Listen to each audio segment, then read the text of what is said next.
हाँ जी बेटा, क्या हाल है जी आप सबका।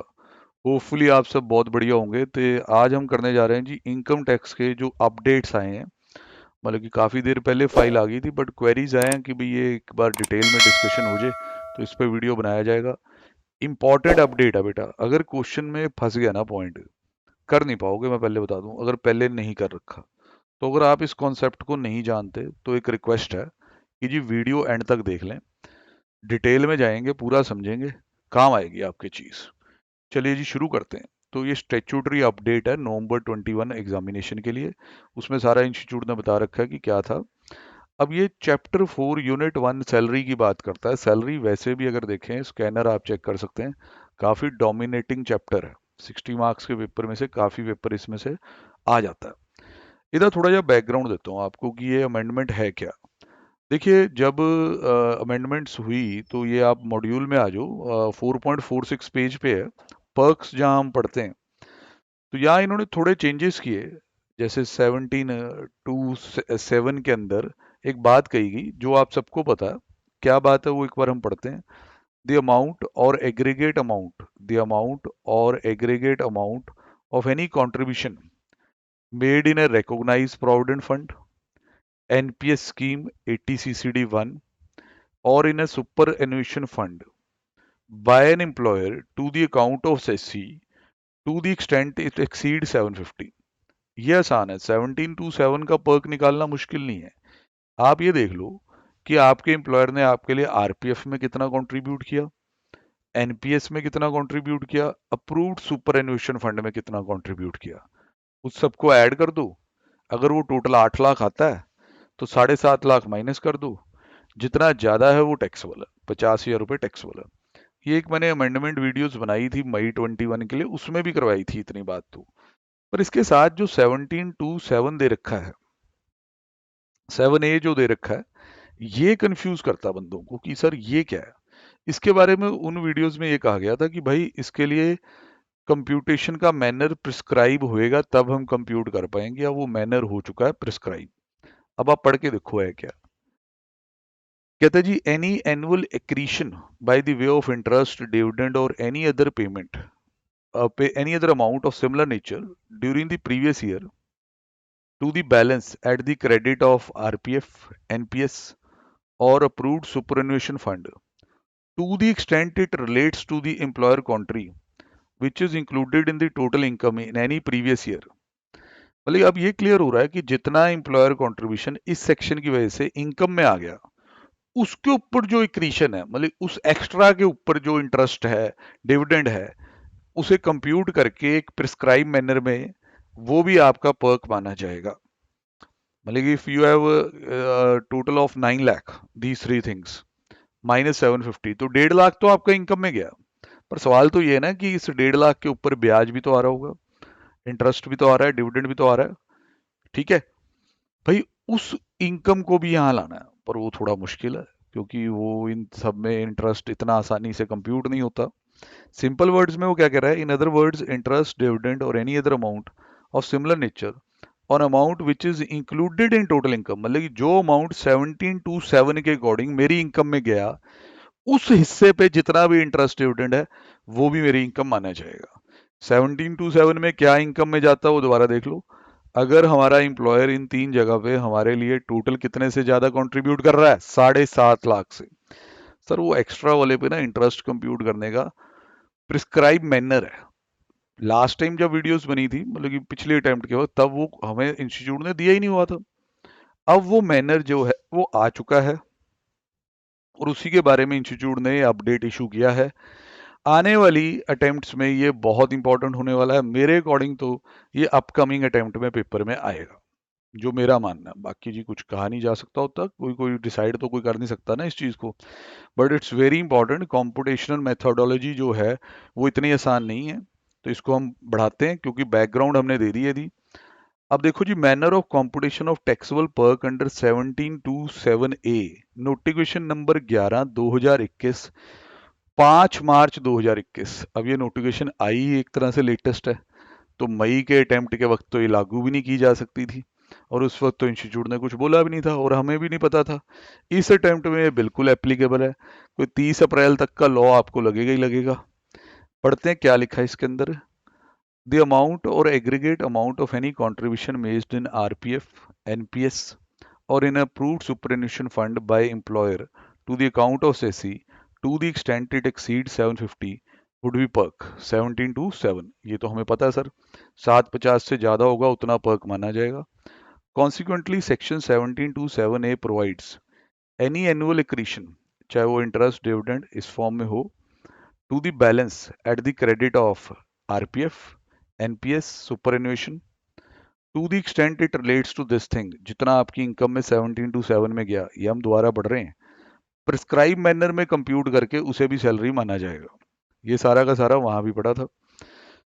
अब सर सीबीडीटी ने नोटिफिकेशन दी इस चीज को कंप्यूट करने के लिए, क्योंकि ये अपने आप नहीं बन पाना था, ऑथर्स ने अलग अलग कर देना था सबने। CBDT has vide his notification prescribe the following formula to compute the annual accretion. ठीक है जी, तो ये 7.5 लाख से ज़्यादा जो है उसके ऊपर एनुअल एक्रीशन कितना है, इनकम कितनी है आपकी टैक्स होनी है, उसका एक प्रिस्क्राइब फॉर्मूला दिया गया है। फॉर्मूला देखने में भयानक है। जिस तरह आप देख रहे हैं कि टीपी का मतलब है taxable perk of 17 to 7A for current previous year, मतलब 2021 नवंबर अटेम्प्ट दिसंबर अटेम्प्ट, याद रखें आपका 2021 ही प्रीवियस ईयर है। Sir TP is equal to, कमाल ही कर रखी है जी, PC/2 into R, PC1 TP1 into R. तो हैंग हो रहा सर देखते सारी, कोई बात नहीं बेटा, वेट वेट आराम से। अभी ये फॉर्मूला फर्स्ट टाइम लगना है, मतलब ये पहला प्रीवियस ईयर है जिसमें ये पर्क राइज होना है। जब अगला साल करेंगे ना, अगली अटेम्प्ट वाले ध्यान दें, तो भाई उनका तो सेकेंड ईयर हो जाएगा एक तरह से, कि पिछले साल का भी तो ट्रीटमेंट होगा, इस साल का भी तो ट्रीटमेंट होगा, इसलिए थोड़ा कॉम्प्लिकेटेड लुक दे रहा है। पर आपके लिए फॉर्मूला बहुत छोटा हो जाएगा थोड़ी देर तक। अब देखो ये क्या कहता है aggregate of taxable perk under the section for previous year और ईयर्स कमेंसिंग ऑन और after 1 April 20 other than the current previous year. ये तो सर फिर करंट प्रीवियस ईयर से पहले की बात करता है। अभी ऑन और आफ्टर 1/4/20 क्यों लिखा है, क्यों ये 7.5 लाख वाला रूल आया ही 2021 में, फर्स्ट ईयर है था। जब आप यहां होंगे अगले साल तो इसकी बात करना, क्योंकि फिर आप ये वाला प्रीवियस ईयर छोड़ दोगे तब भी आपका एक प्रीवियस ईयर पिछला बचेगा। इधर मतलब ये TP1 तो गया, ये तो मैं कंप्यूट करूंगा ही नहीं। फिर उसके बाद कहता है पीसी। पीसी का मतलब है अमाउंट और aggregate amount of employer contribution in excess of 7,50,000 रुपए ड्यूरिंग द प्रीवियस ईयर 2021। तो ये मेरे पास आएगा जरूर सर, ये मैं कर सकता हूँ कंप्यूट, क्योंकि 7.5 लाख से ऊपर कितना कंट्रीब्यूट किया इस साल में ये तो बता ही दूंगा। अब PC1 का मतलब क्या है वो भी सुन लें।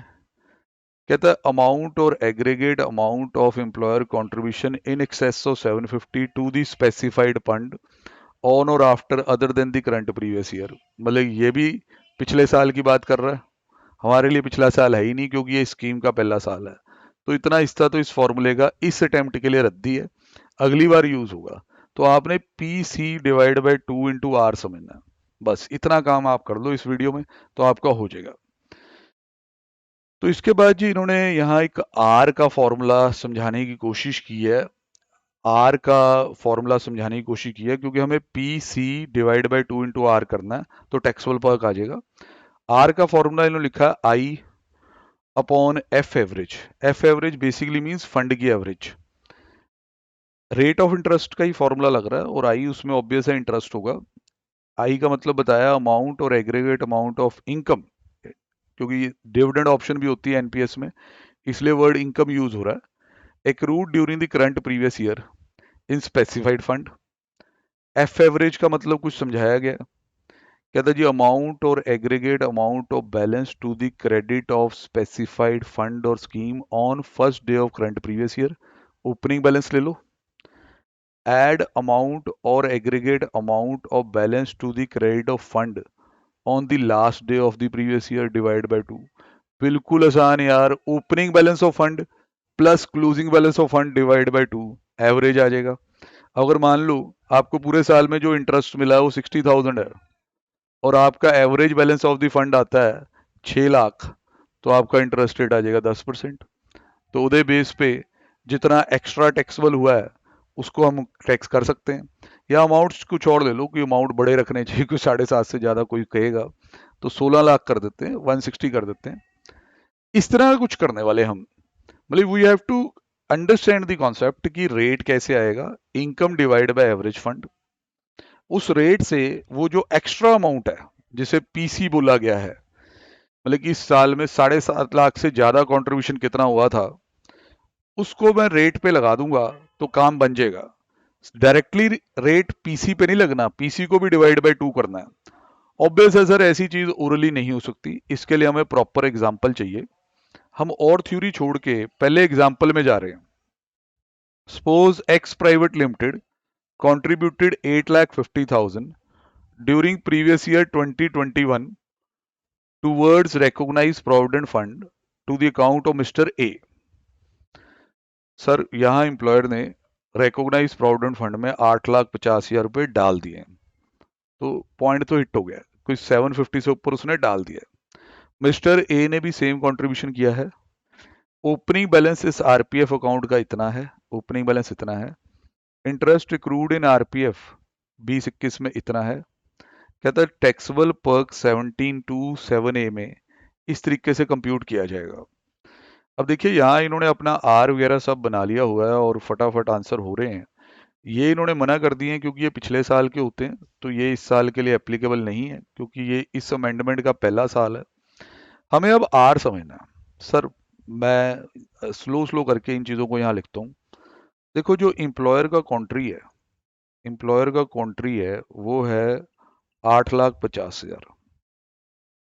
तो जो इन्होंने एक टर्म बनाई थी कि पीसी, कि भाई वो उससे ज्यादा कितना है लिमिट से 750 से, तो वो तो यहाँ क्लियरली दिख रहा है। ये 850 उसने डाला, ग्रेटर देन 750 इज 1 लाख। ये 17(2)(7) में तो आपका पर्क बनेगा ही बनेगा।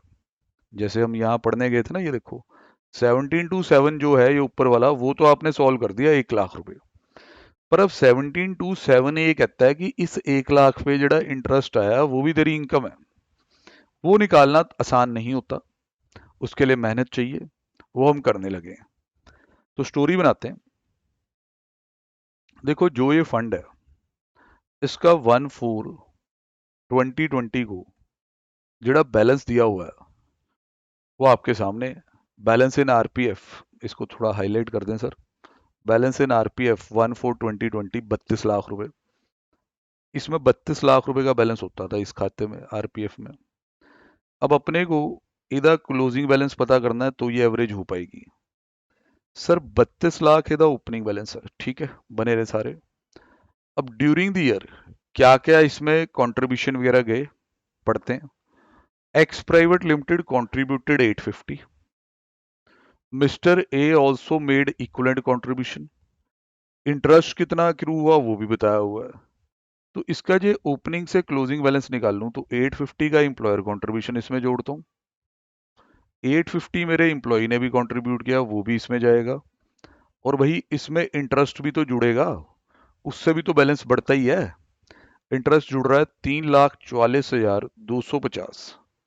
तो इन सबको अगर हम जोड़ लें 32 लाख रुपए में, ये सब जोड़ देते हैं, 32 lakh plus 17 lakh plus 3,44,250।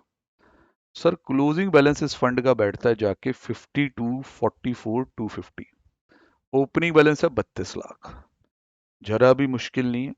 But ICI कैसे कर रहा है हम वो साथ साथ आपको दिखाते चलेंगे ताकि कोई भी गड़बड़ ना हो जाए इस सारे में। सर ये 1 लाख एक्स्ट्रा हमने निकाल लिया हुआ है, हम तैयार बैठे हैं। उसके बाद सर हम फंड्स के बैलेंस चेक करना चाहते हैं थोड़े। ये देखिए sir, this is the closing balance calculation, exactly same 52,44,250। तो अगर मैं एवरेज फंड बैलेंस पूछूं तो 32 lakh plus 52,44,250 divide by 2। 32 lakh इसमें जोड़ दो, डिवाइड बाय कर दें 2।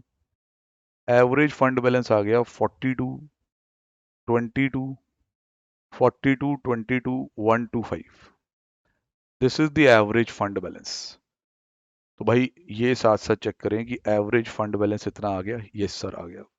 सर इंटरेस्ट रेट का जो फॉर्मूला था आर का, वो ये फॉर्मूला था कि जो इनकम है पूरे साल की, उसे फंड की एवरेज से डिवाइड कर दो, इससे आर आ जाएगा, इससे आर आ जाएगा। सर इनकम है 344250, और जो एवरेज है that is 422125। Now we will check कि आर कितना आता है। 344250, 344250 डिवाइड बाय 422125। सर ये आपके पास आता है 0.8153 ऐसा कुछ। एक बार सर यहाँ से भी चेक कर लें परसेंटेज के हिसाब से। सर देखिए कितना दिया हो यहाँ पे आर। सर 0.08153, मतलब कि मैं एक बार उसको कैलकुलेशन को चेक करवा देता हूँ। 0.08 ही होगा, तो उसको चेक कर देते हैं। कैलकुलेशन ही गड़बड़ लग रही है। 344250 डिवाइड बाय 422125। बिल्कुल जी। अगर डेसिमल में ही रखना है, मतलब परसेंटेज में कन्वर्ट नहीं करना, तो इतना है, ठीक है। बाकी अगर अपन ने परसेंटेज में कन्वर्ट करना है तो 100 से मल्टीप्लाई कर दीजिए, वो आपको पता ही है, बचकानी बातें, इतने परसेंट आ जाएगा, ठीक है। ये पहले आर निकालना सीख लो। मेरे अकॉर्डिंग अगर आर आप निकालना सीख ले तो हो जाएगा। आर निकालना बहुत आसान है। एक ना प्रोविडेंट फंड है, ऐसे समझो, उसके अंदर टोटल बैलेंस शुरू में है 32 लाख रुपए। अब इस प्रोविडेंट फंड में हर महीने एम्प्लॉयर भी पैसा डालता है एम्प्लॉय के बिहाफ पे, और एम्प्लॉय की पे से डिडक्ट करके भी डालता है। मतलब इसमें पैसा हर महीने डाला जाता है। तो ऐसे ही 8,50,000 टोटल एम्प्लॉयर के द्वारा डाले गए, 850 डाले एम्प्लॉय ने, तो 32 लाख प्लस इतना, तो आप समझ ही गए एंड में बैलेंस आ जाएगा। ये बैलेंस ग्रेजुअली बढ़ेगा, ग्रेजुअली, ठीक है, ऊपर ऊपर ऐसे ऐसे जाएगा, ऊपर ऊपर। ये नहीं कि एकदम से ही बढ़ गया पहले दिन, क्योंकि हर महीने बढ़ता जाएगा, ठीक है। और इसमें गलती क्या हो सकती है, जो मेरा मानना है, बंदा इंटरेस्ट ऐड करना भूल सकता है कि क्लोजिंग बैलेंस ऑफ फंड में शायद वो कॉन्ट्रीब्यूशन ऐड करके हट जाए। अगर ऐसा हो गया तो आपकी एवरेज हो जाएगी खराब। तो एवरेज हम ये दिखा रहे हैं कि 32 लाख शुरू था, एंड में इतना है, ऑन एन एवरेज ये है। और during the course of the year different dates पे इंटरेस्ट क्रेडिट होता रहा, एक्रू होता रहा। तो भाई हमारे पास टोटल इंटरेस्ट इस पे एक्रू हुआ है इतना, फंड बैलेंस एवरेज इतना है, तो रेट परसेंटेज आती है 8.153%। 8.153%। अब इससे करना क्या है सर हमने? सर हमारा काम सिर्फ इतना सा है कि वो जो 1.5 लाख रुपए एक्स्ट्रा गए हैं ना, और 1 लाख रुपए जो एक्स्ट्रा गए हैं, क्योंकि याद रखें एम्प्लॉयर ने हमारे लिए 8,50,000 का कंट्रीब्यूशन कर दिया था, 750 तक तो एग्जाम्प्ट है, 1 लाख पर्क बन गया था 17 to 7 का। इस 1 लाख एक्स्ट्रा पे इंटरेस्ट कितना इनकम माना जाएगा, ये निकालना है। अब गलती क्या हो सकती है? अब गलती ये हो सकती है कि बंदा जोश में आ गया, ले भाई 1 लाख रुपए एक्स्ट्रा है, उसके ऊपर लगा दो जी ये रेट 8.153%, ये परसेंटेज में लगा गया। तो बेटा ये आप क्या दिखा रहे हैं कि भाई इस 1 लाख पे पूरे साल का एनुअल रेट ही लग गया। इसका मतलब ये एक्स्ट्रा अमाउंट उसने आपके लिए पहले दिन ही डाल दिया था, इसका मतलब? नहीं नहीं सर, ये तो साथ साथ हुआ होगा ना। वो तो हर महीने पैसे डालता गया डालता गया डालता गया, फिर एंड में जाके पता चला ओह ये तो 8,50,000 ही डल गए। तो 1 लाख रुपए पे पूरे साल के लिए इंटरेस्ट थोड़ा ना मिल सकता है, ठीक है। 1 लाख रुपए पे ये थोड़ा ना माना जा सकता कि फर्स्ट डे का ही इन्वेस्ट हो गया था। तो इसकी भी एवरेज की गई है। जैसे कैरिंग कॉस्ट निकालते हो ना, तकरीबन वैसा कॉन्सेप्ट लगाया है। मतलब कि जो एक्सेस अमाउंट है, this excess amount divide by 2, then multiply by rate. और अगले साल वाले बच्चों के लिए तो और भी पंगे पड़ेंगे, उनकी वीडियो बाद में बनाएंगे, पहले इस अटेम्प्ट को निपटाया जाए।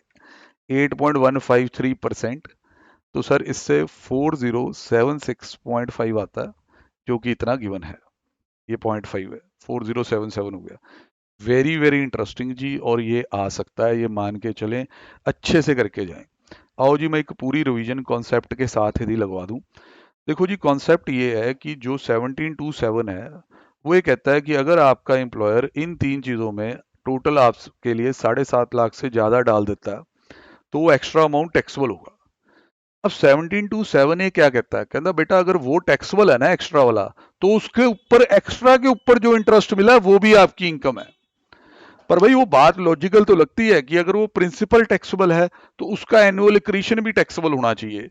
पर इसमें ये समझ नहीं आता कि यार ये इंटरेस्ट को कंप्यूट कैसे करें। उसके लिए नोटिफिकेशन आई जिसने हमारे कॉन्सेप्ट क्लियर किए कि भाई इस इंटरेस्ट की कैलकुलेशन साधारण नहीं है, नोटिफिकेशन के थ्रू क्लियर की गई है। अभी तक नोटिफिकेशन में दो हिस्से हैं वैसे, कि इसमें पिछले साल का भी कुछ पंगा हुआ करेगा, but this is being the first time applicability, तो इसलिए प्रीवियस ईयर वाला हिस्सा तो हमने जीरो कर दिया कि नलीफाई कर दिया। अब आपने क्या समझना है, आपने पहले एक्सेस निकालना है। वो आपने देखा जी 850 कंट्रीब्यूट हुआ था, 750 तक एग्जाम्प्ट है, एक्सेस इज 1 लाख, ठीक है। अब इस एक्सेस पे कितना इंटरेस्ट है, उसके लिए आपको फंड को फोल देना है। रेट का एक फॉर्मूला बनेगा, income divide by the fund की एवरेज। फंड की एवरेज कैसे आएगी, सर फंड का ओपनिंग दिया होगा, उससे क्लोजिंग बनाना पड़ेगा। क्लोजिंग बनाते हुए ध्यान रखें एम्प्लॉयर भी कंट्रीब्यूट कर रहा है, एम्प्लॉय भी, दोनों की कंट्रीब्यूशन ऐड करें, प्लस उसमें जो इंटरेस्ट क्रू हुआ वो भी ऐड करें। तो ये मेरा ओपनिंग फंड है, ये मेरा क्लोजिंग फंड है, इससे मेरी एवरेज आई। इस एवरेज इन्वेस्टमेंट ने इतना इंटरेस्ट एक्रू करवाया थ्रू आउट द ईयर, तो रेट बैठा 8.153। अब लास्ट शॉट जहां गलती हो सकती है, जो एक्सेस अमाउंट है, वो एक्सेस अमाउंट 1 लाख रुपए का जो एक्सेस अमाउंट है, अगर उस पे ये रेट आपसे सीधा सिर्फ रेट ही लग गया और उसके अलावा आप कुछ कर ना पाए, तो ये गलत माना जाएगा। दिस बेसिकली मीन्स कि यू आर सेइंग कि फर्स्ट डे पे ये एक्सेस उस फंड में चला गया था, नहीं। एक्सेस तो ओवर द ईयर हुआ, जब जैसे जैसे वो कंट्रीब्यूट करता रहा। तो इसकी जिस तरह मैंने कहा जी, एवरेज की जाती है, 1/2 करके दी एवरेज कर लें, एवरेज एक्सेस बैलेंस के ऊपर लगाएं इस रेट को, तो आपको कोई भी दिक्कत नहीं आएगी। और इसके लिए कोई अभी ना कहानी करें, क्योंकि ये पिछले साल वाली बात है जो अभी एप्लीकेबल नहीं हो सकती। तो बेटा मेरे अकॉर्डिंग इसमें हमने पूरा डिटेल में समझाया, तो इसको जरूर करके जाएं, या आपके लिए जरूर हेल्पफुल साबित होगा। ओके जी।